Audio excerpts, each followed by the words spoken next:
ये अभी थीटा जो यहाँ पर बन रहा था ये वाला एंगल था, ओके, ये वाला एंगल। लेकिन यहाँ पर हमारा टेंजेंट अगर देखेंगे यहाँ पर टेंजेंट हमारा क्या है, जीरो है। टेंजेंट किसके बीच का एंगल रहता है, आरएल और इस जो हमारा एक रेखा खींची जाती है उसके, मतलब इस वाले अक्ष के और ये जो रेखा खींची गई उसके बीच का एंगल होता है। लेकिन इस वाले रेखा जो हमने खींची पॉइंट यहाँ पर मैक्सिमम पावर पर, क्योंकि मैक्सिमम पावर यहीं पर है, इस वाले पॉइंट पर और आरएल के बीच क्या है, एंगल जीरो, मतलब टेंजेंट जीरो है। तो टेंजेंट किस प्रकार से फाइंड कर सकते हैं, dy पान dx, उस रेखा वाले में ऐसे फाइंड करते थे यहाँ पर जो ऊपर दिखाया गया रेखा। लेकिन यहाँ पर क्या फाइंड करेंगे, dy के स्थान पे p है, dp अपॉन डी RL। अगर welcome once again in Poly Knowledge YouTube channel. तो गाइस आ गए अपने चैनल पर एक नया वीडियो लेकर, जिसमें हम आपको पढ़ाएंगे मैक्सिमम पावर ट्रांसफर थ्योरम। तो मैक्सिमम पावर ट्रांसफर थ्योरम क्या कहता है कि ये बताता है कि अगर कोई डीसी सर्किट है वो अपने लोड को मैक्सिमम पावर तभी ट्रांसफ़र कर सकता है, मैक्सिमम पावर तभी दे सकता है जब उसका लोड रेजिस्टेंस जो है, मतलब लोड रेजिस्टेंस के अलावा उस सर्किट में जितने भी रेजिस्टेंस है उन सभी का इक्विवेलेंट रेजिस्टेंस क्या हो जाए, उस लोड रेजिस्टेंस के बराबर हो जाए। तब क्या करेगा ये डीसी सर्किट, अपने लोड रेजिस्टेंस को मैक्सिमम पावर देगा। तो इसे हम क्या कर सकते हैं, इस डिफिनीशन को अभी हम सर्किट से समझते हैं। मान लीजिए हमारा क्या है, कोई एक सर्किट है जो कि है यम, कोई डीसी सर्किट है, वो क्या कर रहा है, अपने लोड रेजिस्टेंस को, ये मान लीजिए उसका लोड रेजिस्टेंस RL है, ये लोड रेजिस्टेंस को अपने क्या कर रहा है, मैक्सिमम पावर तब ट्रांसफ़र कर सकता है जब इस सर्किट में और जितने रेजिस्टेंस लगे हैं उसका इक्विवेलेंट रेजिस्टेंस किसके बराबर हो जाए, इस लोड रेजिस्टेंस के बराबर। तो इस प्रमेय के अनुसार क्या हो गया, मान लीजिए अब इस सर्किट को, ये जो हमारा पीछे सर्किट दिखाया गया है इसे हम क्या करते हैं, थोड़ा एक्सप्लेन करते हैं। तो एक्सप्लेन करने के लिए मान लेते हैं यहाँ पर एक लगा हमारा battery source, EMF battery source ही होगा, जिसका इंटरनल रेजिस्टेंस हमारा क्या है, RG है, और इसमें हमने क्या लगा रखा है, एक सीरीज रेजिस्टेंस लगा रखा है। ये हमारा क्या हो गया, ये जो यम वाला सर्किट दिखाया गया ये इतना बड़ा एक्सप्लेन हो गया इसका।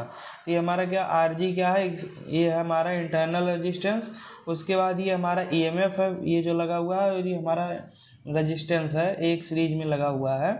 और ये हमारा यहाँ पर क्या हो गया, पॉइंट A और B से हमारा क्या लगा हुआ है, लोड रेजिस्टेंस। ये मान लीजिए हमारा लोड रेजिस्टेंस है जिसे हम कहेंगे RL, क्या कहेंगे, RL।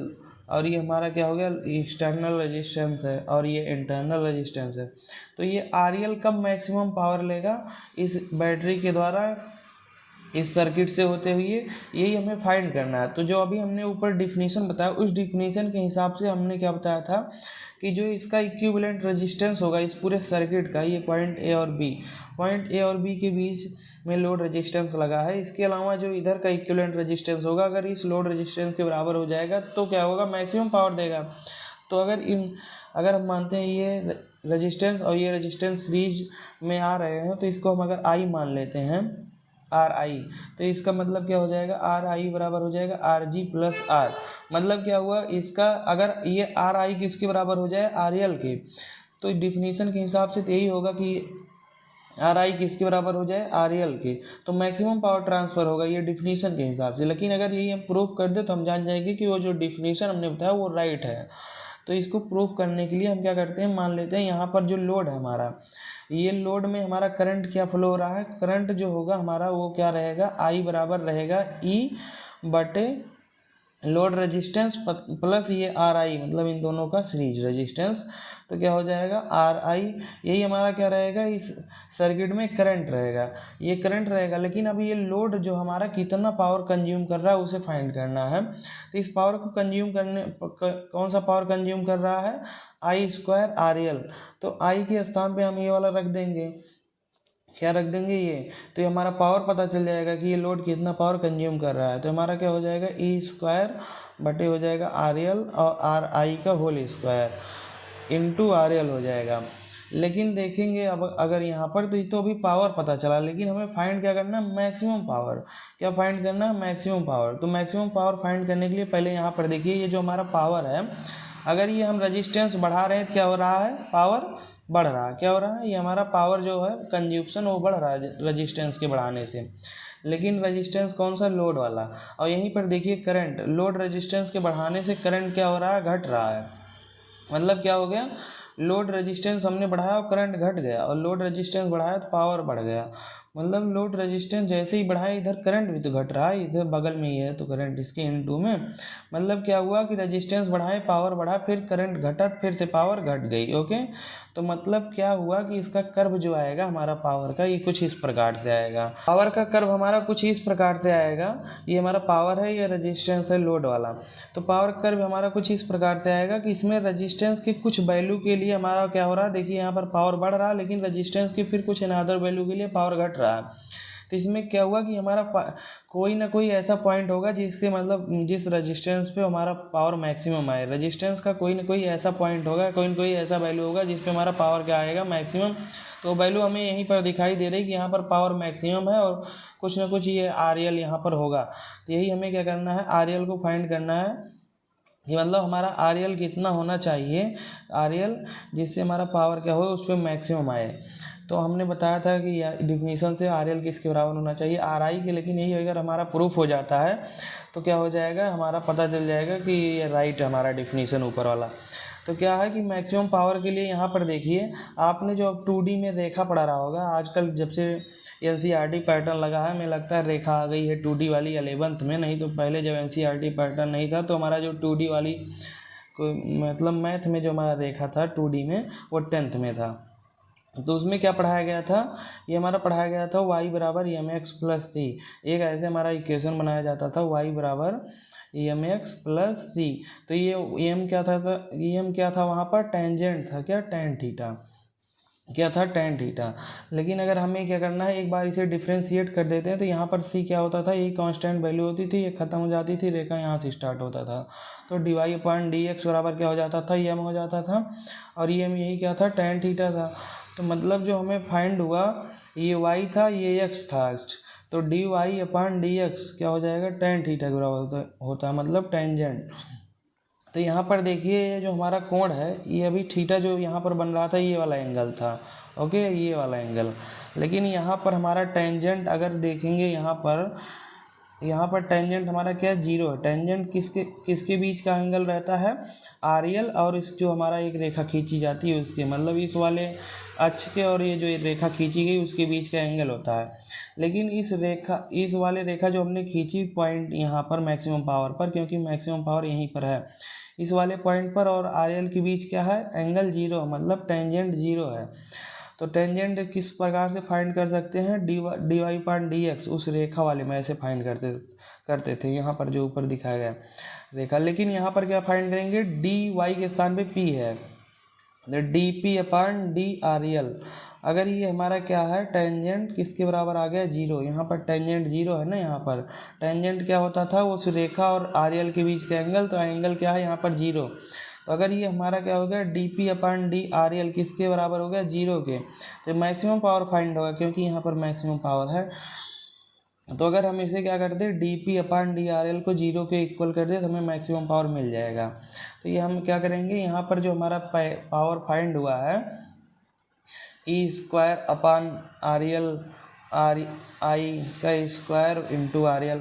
अगर ये हम क्या कर दें, इसको डिफ्रेंशिएट कर दें, अवकलन कर दें इसका, मतलब RL के अनुसार, तो क्या हो जाएगा, जो हमारा वैल्यू आएगा उसको हम 0 के इक्वल कर देंगे तो हमारा मैक्सिमम पावर मिल जाएगा, और वहाँ से RL का मान फाइंड कर लेंगे।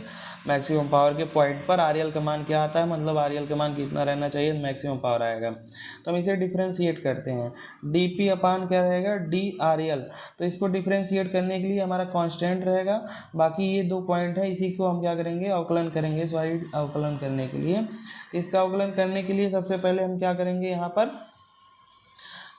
ये हमारा क्या है, p बराबर हो जाएगा E²RL प्लस RI का स्क्वायर इंटू RL। अब इसे अगर हमें अवकलन करना है तो यहाँ पर जो हमारा E² है कांस्टेंट है, तो इसे हम ऐसे ही लिख लेंगे dp/dRL। तो इसे क्या हो गया, E² को हम बाहर किए, हमारा इक्वेशन क्या आ गया, इतना आ गया।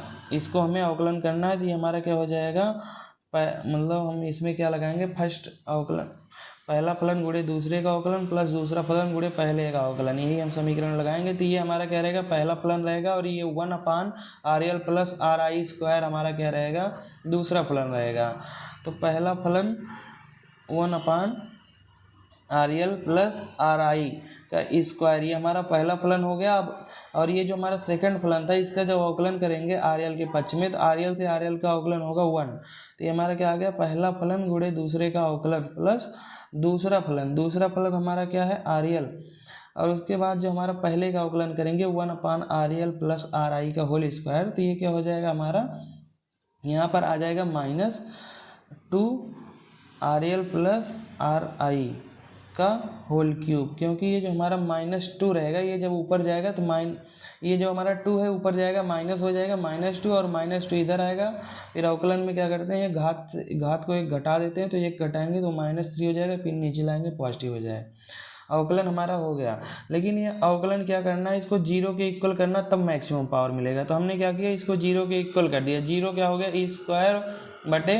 E²/1/RL प्लस RI का whole square -2RL/RL plus RI का होल क्यूब। अब हम क्या करेंगे, इसको हम उस साइड लेकर जाएंगे। ई तो ऐसे ही 0 हो गया, अब इसको हम उस साइड लेकर जाएंगे तो हमारा क्या हो जाएगा, 2RL/RL प्लस RI का होल क्यूब बटे 1/RL प्लस RI का स्क्वायर। तो ये हमारा क्या हो जाएगा, कैंसिल हो जाएगा घात से घात। तो हमारा क्या हो जाएगा, 2RL इक्वल टू, यहाँ पर एक घात बचा है तो उसे हम क्या करेंगे, उस साइड मल्टीप्लाई कर देंगे, तो हमारा हो जाएगा RL प्लस RI। अब फिर यहाँ से RL को इधर ला के घटा देंगे, तो इधर 2RL है तो क्या हो जाएगा, सिंगल हो जाएगा RL बटे RI। क्या हो गया, मैक्सिमम पावर हमने यहाँ पर कहा कि जब ये हमारा 0 के इक्वल होता है मैक्सिमम पावर आ जाता है। और किस प्रकार से हमने कहा कि अगर 0 होगा, तो यहाँ से इस वाले मतलब जो हमने ग्राफ बनाया था उससे बताया। तो हमने जब इक्वल कर दिया 0 के, तो मैक्सिमम पावर हमारा क्या होगा, पता चल जाएगा। तो मैक्सिमम पावर कब पता, वहाँ से अगर हम RL का मान फाइंड कर लेते हैं उस मैक्सिमम पावर से, तो RL का जो मान आएगा उस पर क्या होगा, मैक्सिमम पावर आएगा।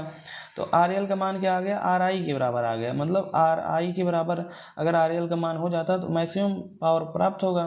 तो RI क्या था हमारा, RI जो हमारा था यहाँ पर इंटरनल रेजिस्टेंस, और इसमें जो एक एक्स्ट्रा रेजिस्टेंस है, मतलब दोनों को सीरीज में जो किया गया था, सीरीज कॉम्बिनेशन फाइंड किया गया था, तो वही था। मतलब क्या हुआ, RL अगर इधर जितने भी रेजिस्टेंस लगे हैं उसके इक्विवेलेंट रेजिस्टेंस के अगर बराबर है, तो हमारा क्या होगा, सर्किट मैक्सिमम पावर ट्रांसफ़र करेगा। ये वाला हमारा जो ऊपर डिफिनीशन बताए थे वो क्या हो गया, राइट हो गया, मतलब वो डिफिनीशन सही था। इस प्रकार से अगर RL उसके पीछे जितने भी इक्विवेलेंट रेजिस्टेंस है उसके बराबर है तो मैक्सिमम पावर ट्रांसफ़र होगा।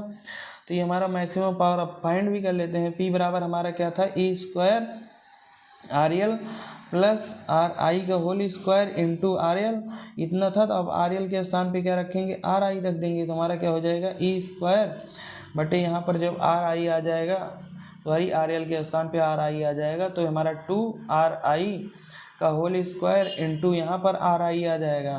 तो ये हमारा क्या हो जाएगा, E² बटे 4RI का स्क्वायर इंटू RI। तो यहाँ पर ये क्या हो जाएगा, एक घात से एक घात कैंसिल हो जाएगा, बचेगा E² बटे 4RI। ओके, ये हमारा क्या आ गया, पावर आ गया, जो हमारा पावर आया मैक्सिमम वाला क्या रहेगा, E² बटे 4RI। ओके, तो इस प्रकार से हमारा पावर आ गया। ये हमारा क्या हो गया, मैक्सिमम पावर ट्रांसफ़र थ्योरम से हमने ये सॉल्व कर दिया कि मैक्सिमम पावर कितना रहेगा। ओके, थैंक यू दोस्तों। अगर आपको हमारा वीडियो अच्छा लगा हो तो लाइक शेयर सब्सक्राइब करें। नेक्स्ट वीडियो में मिलते हैं हम इसका कुछ न्यूमेरिकल लेके। ओके।